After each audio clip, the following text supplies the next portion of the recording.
Item ಯಾವುದೇ ಇರಲಿ try ಮಾಡಿ ಆಚಿ ಚಿಕನ್ ಮಸಾಲಾ. ಸರ್ 1918ರಲ್ಲಿ ಅಂಬೇಡ್ಕರ್ ಅವರು ಕೊಲಂಬಿಯಾ ವಿಶ್ವವಿದ್ಯಾಲಯದಿಂದ ಡಾಕ್ಟರೇಟನ್ನು ಪಡೆದುಕೊಂಡು ವಾಪಸ್ ಬರ್ತಾರೆ. ವಾಪಸ್ ಬಂದಾಗ ಬರೋಡಾ ಸಂಸ್ಥಾನದಲ್ಲಿ ಅವರು ಕಾರ್ಯವನ್ನು ನಿರ್ವಹಿಸಬೇಕಾಗಿತ್ತು. ಆ ಸಮಯದಲ್ಲಿ ಬರೋಡಾ ರೈಲ್ವೆ ಸ್ಟೇಷನ್ನಿಗೆ ಅವರು ಬಂದಾಗ ಅವರನ್ನು ಸ್ವಾಗತ ಮಾಡೋದಕ್ಕೆ ಯಾರೂ ಇರಲಿಲ್ಲ. ಅವರಲ್ಲೊಂದು ಬಾಡಿಗೆ ಮನೆಯನ್ನು ಹುಡುಕಬೇಕು ಅನ್ನೋ ಕಾರಣಕ್ಕಾಗಿ ಬಾಡಿಗೆ ಮನೆ ಹುಡ್ಕೋದಕ್ಕೆ ಶುರು ಮಾಡ್ತಾರೆ ಡಾಕ್ಟರ್ ಬಿ ಆರ್ ಅಂಬೇಡ್ಕರ್ ಅವರು. ಬಾಡಿಗೆ ಮನೆ ಹುಡ್ಕೋದಕ್ಕೆ ಶುರು ಮಾಡಿದಾಗ ಇವರು ಕೆಳಜಾತಿಯವರು ಅನ್ನೋ ಕಾರಣಕ್ಕಾಗಿ ಅಲ್ಲಿದ್ದಂತಹ ಮನೆಗಳನ್ನು ಬಾಗಿಲು ಮುಚ್ಚಿಬಿಡ್ತಾರೆ. ಇವರೇನು ಮಾಡ್ತಾರೆ, ಪಾರ್ಸಿ ಸಮುದಾಯಕ್ಕೆ ಸೇರಿದಂಥ ಒಂದು ಹೋಟೆಲಿಗೆ ಹೋಗಿ ಇವರ ಹೆಸರು ವಿಳಾಸ ಎಲ್ಲವನ್ನು ಬದಲಾವಣೆ ಮಾಡಿಕೊಂಡು ಅಲ್ಲಿ ಇರ್ತಾರವರು. ಹಾಗೆ ಇದ್ದಂತಹ ಸಮಯದಲ್ಲೂ ಕೂಡ ಇವರ ಜಾತಿಯನ್ನು ಗುರುತಿಸಿ ಅವರನ್ನು ಹೊಡೆಯುವ ಪ್ರಯತ್ನಗಳಾಗುತ್ತೆ, ಅವರನ್ನ ಅಲ್ಲಿಂದ ಕಳಿಸೋ ಪ್ರಯತ್ನಗಳಾಗುತ್ತೆ.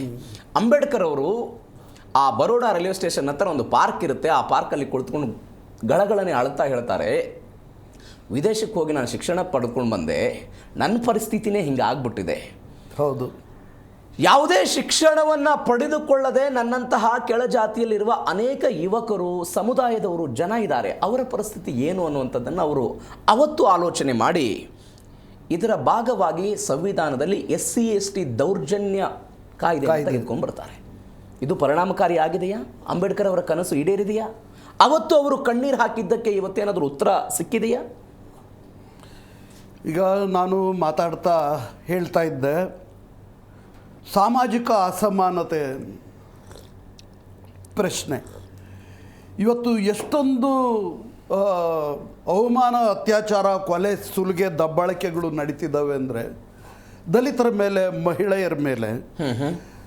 ನಾವು ದಲಿತ ಚಳುವಳಿಯಿಂದ ಒಂದು ಹಾಡು ಕಟ್ಟಿ ದಲಿತ ಕಲಾಮಂಡಳಿಯ ಹಾಡುಗಾರರು ಹಾಡ್ತಾ ಇದ್ವಿ. ಕೊಲೆ ಸುಲುಗೆ ನಾಡೊಳಗೆ ಅವಮಾನ ಅತ್ಯಾಚಾರ, ನಾಡಲ್ಲವೋ ಇದು ವಿಷದ ಸಮುದ್ರ. ಅಂದರೆ ಕೊಲೆ ಸುಲಿಗೆ ಅವಮಾನ ಅತ್ಯಾಚಾರಗಳು ಇನ್ನೂ ನಿಂತಿಲ್ಲ. ಇದು ನಾಡಲ್ಲ, ವಿಷದ ಸಮುದ್ರ ಅಂತ. ಈ ನಾಡನ್ನು ವಿಷದ ಸಮುದ್ರ ಮಾಡಿದವರು ಯಾರು ಅಂತ ಹೇಳಿ ಒಂದು ಪ್ರಶ್ನೆ ಕೇಳ್ಕೋಬೇಕಾಗುತ್ತೆ. ಹೌದು, ಅಂಬೇಡ್ಕರ್ ಅವರಿಗೆ ಜಾತಿಯ ಹಿಂಸೆ ಆಯಿತು, ಅಸ್ಪೃಶ್ಯತೆಯ ಅಪಮಾನ ಆಯಿತು.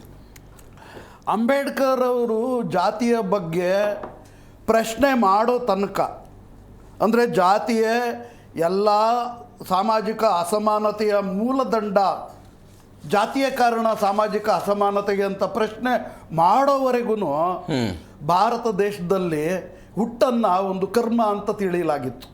ಅಂದರೆ ಜನನವನ್ನು ಈ ಜಾತಿಯಲ್ಲಿ ಹುಟ್ಟಿರೋದು ನಮ್ಮ ಕರ್ಮ ಸಿದ್ಧಾಂತ ಹಾಗೆ ನಂಬಿಸಿತ್ತು, ಶಾಸ್ತ್ರಗಳಾಗೆ ನಂಬಿಸಿದ್ವು.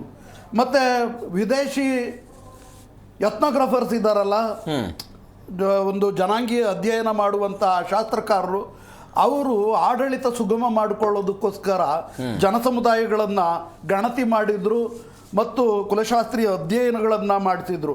ಆ ಕುಲಶಾಸ್ತ್ರೀಯ ಅಧ್ಯಯನಗಳು, ಜನಗಣತಿ ಅವೆಲ್ಲವೂ ಕೂಡ ಆಡಳಿತ ಸುಗಮ ಮಾಡಿಕೊಳ್ಳೋದಕ್ಕೆ ಆಗಿತ್ತು. ಇಲ್ಲಿನ ತನಕ ಜಾತಿಯನ್ನು ಒಂದು ಅಸಮಾನತೆಯ ಮೂಲ ಅಂತ ಹೇಳಿ ನಾವು ನೋಡೇ ಇರಲಿಲ್ಲ. ಅಂಬೇಡ್ಕರ್ ಬಂದರು.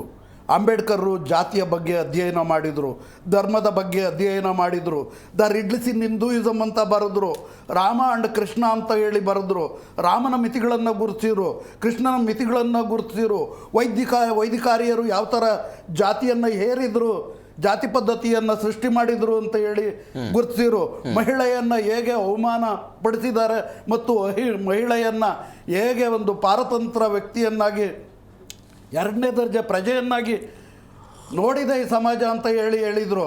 ನಾಸ್ತ್ರೀ ಸ್ವಾತಂತ್ರ್ಯ ಅರ್ಹತಿ ಅಂತ ಹೇಳಿ, ಅಂದರೆ ಮಹಿಳೆ ಸ್ವತಂತ್ರಕ್ಕೆ ಅರ್ಹಳಲ್ಲ ಅಂಥ ಮಹಿಳೆಯನ್ನು ಯತ್ರ ನಾರ್ಯಸ್ತು ಪೂಜ್ಯಂತೆ ರಮಂತೆ ತತ್ರ ದೇವತಃ, ಎಲ್ಲಿ ನಾರಿಯರನ್ನು ನಾವು ಪೂಜಿಸ್ತೇವೋ ಅಲ್ಲಿ ದೇವತೆಗಳು ನಲಿಯುತ್ತಾರೆ ಅನ್ನೋ ಥರ ತಕ್ಕ ಶಾಸ್ತ್ರಗಳನ್ನು ರೂಪಿಸಿದೆ ಈ ಸಮಾಜ.